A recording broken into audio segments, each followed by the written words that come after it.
Hello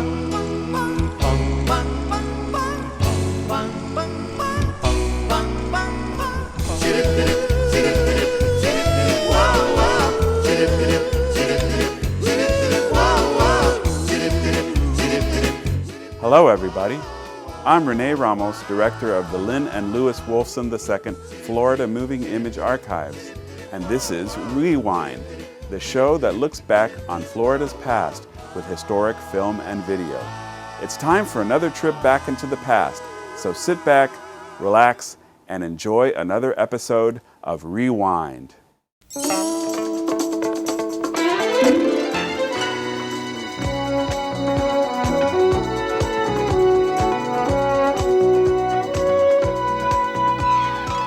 On a column of star coral, Christmas worms look like flowers blooming as they catch particles of food in the current.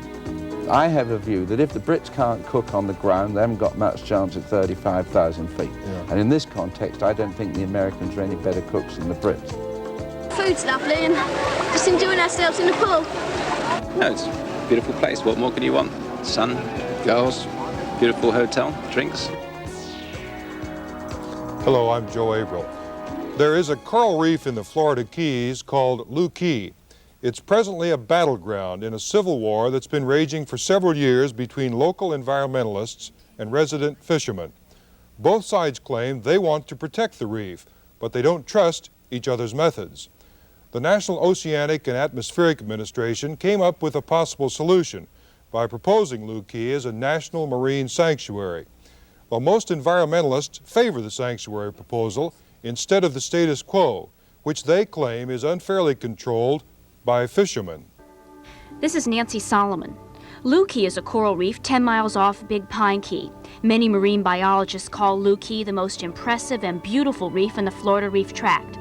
Scientists as well as sports divers enjoy looking at different coral formations concentrated in a few square miles. At the heart of the reef are hard corals like this mound of brain coral. It needs a constant flow of clear, warm water to live. If this rust-colored fire coral looks hot in the dancing sunlight of the shallows, it is. It'll burn your skin if you touch it.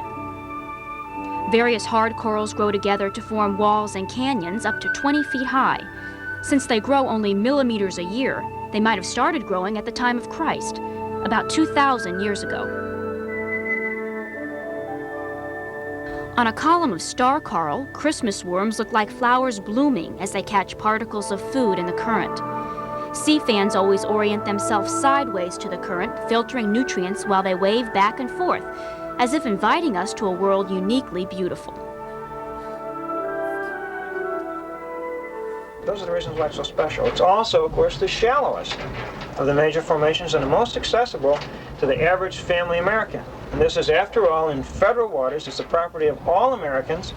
And this is one of the easiest places for an average family doggy paddle snorkeler to come out and see. That's one of the neat things about it. Ed Davidson, a dive boat captain and civic leader, is all for the enjoyment of Lou Key and the establishment of a national marine sanctuary by the Office of Coastal Zone Management. Presently, Lou Key is managed by the South Atlantic and Gulf of Mexico Fishery Management Councils. These councils, says Davidson, are dominated by commercial fishermen. And he says that's not fair, since he estimates commercial fishermen generate only 10% of marine resource revenues in the state of Florida, compared with the revenues produced by recreational and sport diving industries. So they're a minority user group, and they have a disproportionate hold on the regulation and allocation of resources, and that needs to be changed in the public interest. Fishermen claim the sanctuary will rob them of their livelihoods by cutting into their profits. Davidson points to the written proposal for the sanctuary and says this is proof fishing in the area will hardly be affected. Of course, none of our proposals significantly affect the reality of commercial fishing activity in this area. Lots of the claims of effect are wildly exaggerated. Davidson claims both existing fishing laws and the dangerous shallows of the reef preclude use by the fishermen anyway. He says the fishermen are only interested in how many fish they can catch today, never mind conservation for the future. We discuss all of those things, but the decisions most often follow the interests of the commercial harvesting, commercial fisheries, and do not, sadly enough, often take a look at the long-run ramifications. The councils are improving slightly in that, but we need a wholesale improvement to reflect the fact that we have managed to overfish most of our historical fisheries and damage the bay stocks. We've done that over and over again. Al Armitt, vice president of Organized Fishermen of Florida, says his members know not to overfish. That would eventually put them out of business. His greatest fear, though, is that rules of the marine sanctuary might change once the program is instituted. This is something we don't know, and it's one thing we're fearful of. Whereas with the fisheries management councils, you have, by law, you've got public hearings and review of the different proposals that would be brought in as management measures at a later date. So you'd always know where you were at with the councils and have options to try to work on things, where the sanctuaries program you might not. Fishermen in Florida say they've learned to be wary of politics and promises. When the Everglades National Park was founded in the 40s, they were promised their fishing rights would not be taken away. But the Park Service has said it will boot them out of the Everglades in 1985. The Bahamian government has boxed them in on the east with strict fishing laws enforced with gunboats. Now fishermen fear the sanctuary is a possible first step towards restrictions at their own front door. They're worried about foot in the door, they're worried about government regulation, they're worried that the rules will change sometime later, and never mind all the public process that's necessarily involved. That's what it's really all about. We never proposed in the beginning or now to significantly restrict any real, actual, viable commercial fishing activity here. We never proposed that. Divers are giving up things. We're giving up tropical specimen collecting. We're giving up spearfishing. The commercial fishermen aren't to give up anything significant here at all in the first place. I'd like to say that I don't mistrust all government programs by any means, but I think in the case of the sanctuaries program, the safeguards there, as far as protecting the resource for all user groups, may not be sufficient. And I really think that in that regard, that the proposal would be scary to people that, are within different user groups, whether it be commercial fishermen or what have you. Whereas probably the councils, I feel do a better job. Bill Becker is assistant director of the Newfound Harbor Institute, and like many other citizens we've spoken to, says he's sure of one thing: the worst enemy of the reef is people. He's glad the sanctuary proposal provides for public education to help protect the reef. He teaches us that anchoring on sand and personally checking its position is the first thing to do upon arrival. He then gives producer-cinematographer Glenn Kirkpatrick a guided tour of evidence of abuses on the reef. A nearby dive boat has carelessly thrown its anchor onto a reef finger. The delicate coral is damaged by both the anchor itself and the chafing action of its heavy chain. Nearby, a specimen of brain coral wears the scars of coral hunters who've chopped out the top of the 1,000-pound mound that took scores of years to grow. It will never regain its rounded shape. It might even die from this gaping wound. Becker, as well as the other divers, explains that spearfishing has killed most of the large fish on the reef. He thinks fishing of any kind should be banned to make Looe Key a complete sanctuary. Why not completely eliminate any taking of any organisms from the area? We have a chance here to form a completely natural sanctuary, an area that would be untouched by man except for observation. You anchor your boat and look, and that's it. I think that it is unfair for spearfishing to be banned, yet allow hook and line fishing and commercial fishing. Becker thinks the area of the proposed sanctuary should be reduced from 5 square nautical miles to 1 square nautical mile. He says the larger area would be too difficult to patrol and is unnecessary for protecting the reef. Ed Davidson and others disagree. So the 1 square mile proposal was made at the behest of the commercial fisheries interests as a counter proposal. What it does, and what it does unjustifiably, is it amputates the very heart out of this ecosystem and gives only that protection. Davidson says the core of the reef, the 1 square mile, shouldn't be the only area protected. The overall area containing the 5 square miles should go as one package. Bill Becker, as well as the fishermen, believe the main damage is done in the 1 square mile area, so only this needs protection. Well, there probably is an interchange, but the fact that there's no pressure on the animals outside of that 1 square mile area There's fishing pressure, but it's fishing pressure that's evenly distributed throughout the reef area. But it's the pressure from the people, the anchor damage, the collecting, the incidental damage that visitors do. It's nothing malicious, I'm sure, but it's just a matter of people going out there and people enjoying the reef, but the fact that people do damage to the reef. The damage inflicted by visitors worries everyone. Citizens in the area are afraid that publicity connected with the sanctuary will bring even more people and destruction to Looe Key.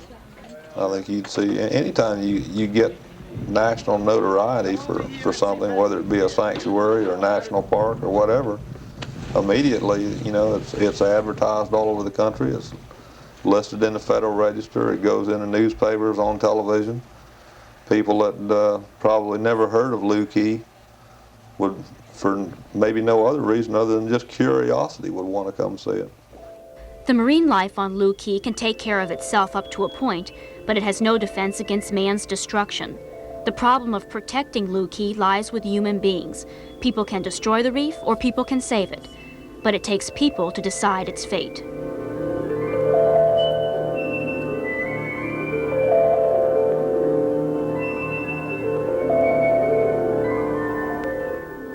Public hearings on the proposed Looe Key Sanctuary will be held this Tuesday night at 7 o'clock at the University of Miami's Rosenstiel School on Rickenbacker Causeway. 2 more hearings will be held this Wednesday.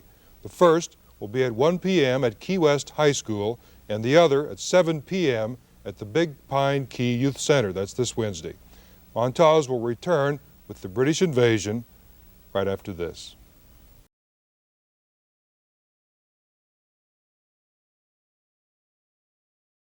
Miami-Dade College has career paths in anything you want to be. What's your story? Be global. Be cutting edge. Be inventive. Be investigative. Be a hero. What do you want to be? Be the best. Be you. Be MDC. Sir Freddie Laker of Laker Airways had a very simple and seemingly truly American type idea to provide the most economical fare possible for people to fly between this country and England. Well, it took him 6 years of battling the American government, the British government, and the American airline industry to pull it off. But finally, in 1977, he won his right to exercise what in this country we supposedly stand for, competition on the open market. When he finally did start to compete, he revolutionized the entire industry, brought airfares down drastically, and probably changed the whole concept of air travel forever. So when he was here recently, I asked him just exactly how he was able to bring all that off. That was the lucky bit, probably. Well, I've been in the airplane business for a long time. Yeah. I started on my 16th birthday in 1938, so I'm giving my age away right away. And I've been owning and operating aeroplanes since 1946. And I decided in 1946, at the end of the war, that I wanted to earn a living flying aeroplanes. And the government, the socialist government of the day, if you remember after Churchill, Sure. we had a landslide towards socialism. And the socialist government of the day said, we're going to nationalize air transport. And no one else can fly except the national airline. And I wanted to fly. So from that moment on, there was a conflict of interest between His Majesty's government and Freddie Laker. I had to find a way to earn a living doing what I wanted to do. So it was a constant battle of wits to try and find a way around the Civil Aviation Act of the day to allow me to fly. And of course, I wasn't alone. Although the law said there shouldn't be any more airlines other than British Airways, or it wasn't called British Airways in those days, there were in fact 109 small companies all trying to fly aeroplanes. So we had to develop things. We developed the European package holiday that we have brought to America in 1980. Well, now, you know, there may be people watching now who still don't know who you are or what in the world you do for a living. So essentially you made travel to Europe. With New York to London was the first domestic American It was the excursion, first right? scheduled service, Okay. but I had been operating charters under Charters. the old affinity group rules, you know, the sort of the Left Hand Club and the Rose Growers Club and all sorts of phony names Okay. to get people across the Atlantic cheaply. Okay, I've been doing that for many years. All right, what's the demonstration of how much money you saved the traveler overnight when you were able to fly into New York and book passengers? Well, when we were able to get our SkyTrain service going, which was originally a walk-on, walk-off service, same-day reservation, the immediate effect of being able to buy an instant ticket was a 65% reduction in the fare. That was the immediate effect. Yeah. But since then, we have developed the service into a walk-on type service, we have an advanced purchase, and we have ordinary economy and cargo as well.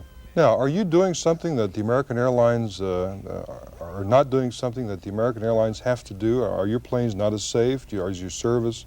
I mean, what's the difference? Sir, I fly the world's safest airplane, and so do 43 other international Well, now one would airlines. question the DC-10. Well, now you know there's a great fear in the public of the DC-10. Well, I don't know why there is, because as I say, I've been in the aeroplane business since I was 16 years of age.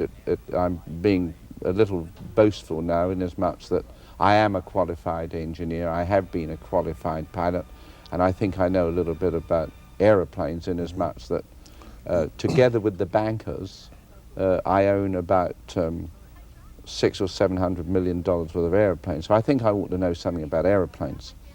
The DC-10 is the only airliner ever that was recertified after being in service for 7 years. And at the end of 7 years, it met the same criteria of safety as it did the very day it first flew. No other airliner has ever been put through a technical re-evaluation as to its integrity like the DC-10. And I can tell you that my DC-10s have had no modifications done to them whatsoever. In fact, the modifications required on the American-operated DC-10s have been on my aeroplanes since 1972. So I say it has to be the world's safest airplane. Now, you started out in New York, as I recall, just with no reservations. You went to the airport and you waited till there was a seat and you got on and you went to That's right, that was in 1977. And that was quite a madhouse, I remember when that opened. But well, in England we it developed in what is now affectionately known as Lakerville, Eccleston Square.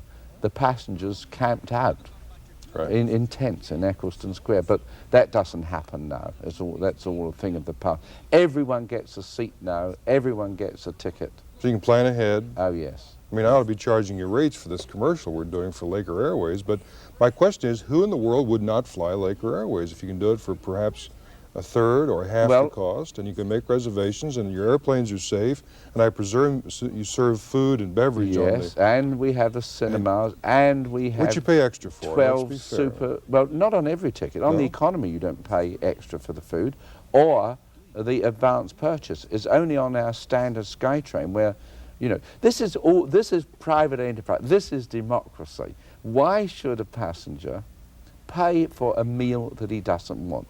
Why should a passenger have whiskey poured in his ear all the way to London because it's called first class? We say, give the passenger a price service option. Let him do what he wants to do, not what I want him to do. He's going on holiday or on business. Let him sit where he wants to in the airplane. Let him see the film if he wants to. Let him eat if he wants to. And if he wants to pour whiskey in his own ear, he can do that as well. He can buy Whereas the other people enforce it upon them. But of course, all of these things cost money, and the passenger doesn't realize it. Well, now the airlines would say they have done these things through the years because passengers wanted it and requested it, so they made it easy. Now you're saying that's not true? Well, I haven't ever known a passenger that asked for the price of the booze to be included in the fare, and I haven't ever known of a passenger to say, I want plastic sandwiches because this is what I mean, I'm talking against myself, and my own staff say to me, you know, you shouldn't talk about airline food.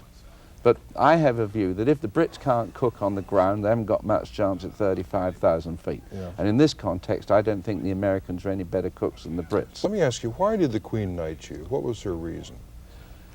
Well, it was very interesting because it was actually recommended.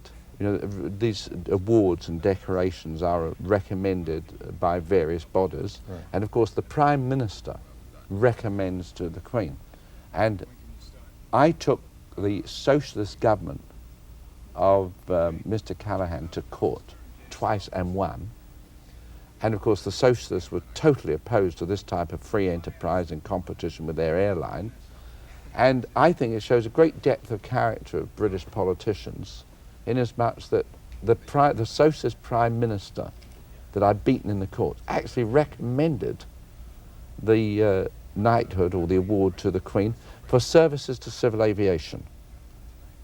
I like to think that it was not only for the SkyTrain concept, I like to think it was for a team that has spent 30 years defeating government. Sir Freddie predicts he'll bring 300,000 tourists to Florida alone this year.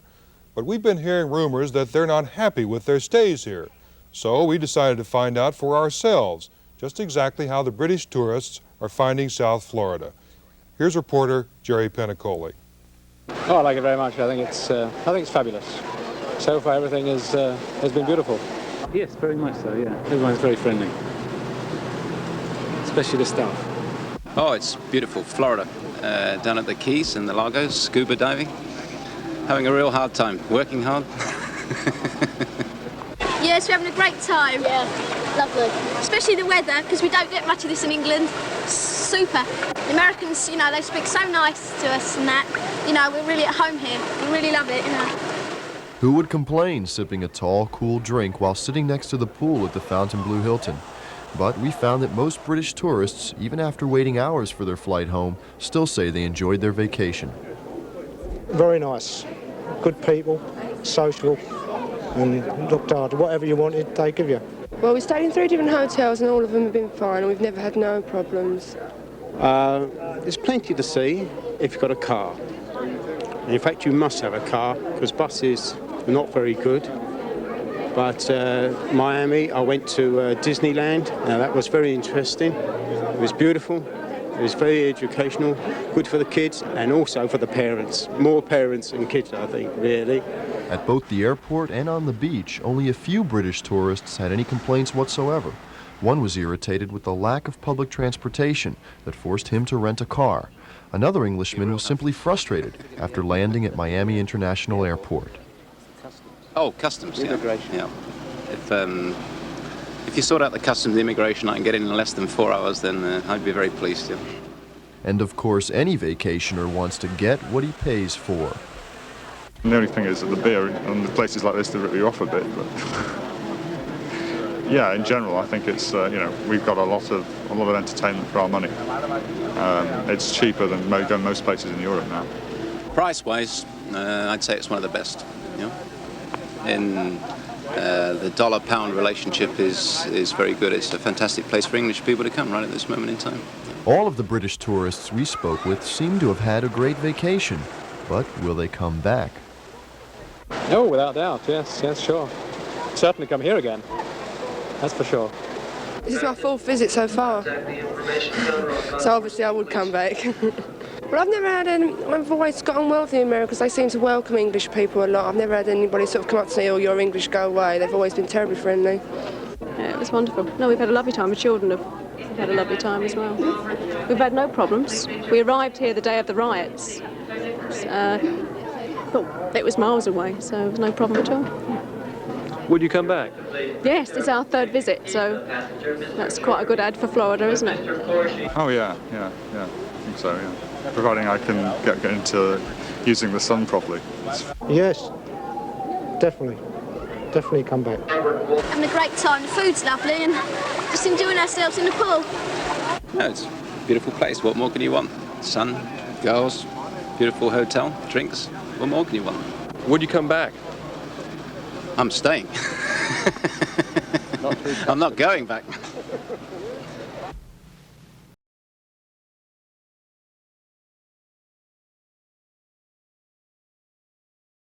Miami-Dade College has career paths in anything you want to be. What's your story?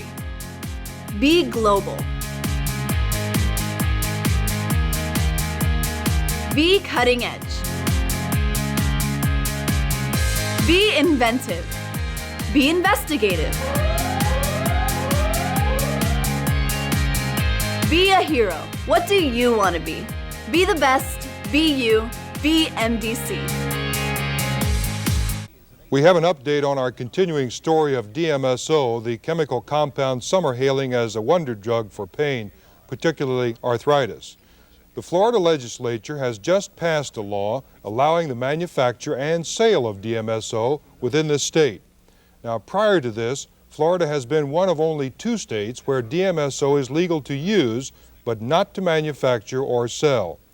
Well, we hope that with this new law, which takes effect October 1st, DMSO, which has been commanding unaffordably high prices, will become an inexpensive alternate painkiller. That's our montage for this week. I'm Joe Averill.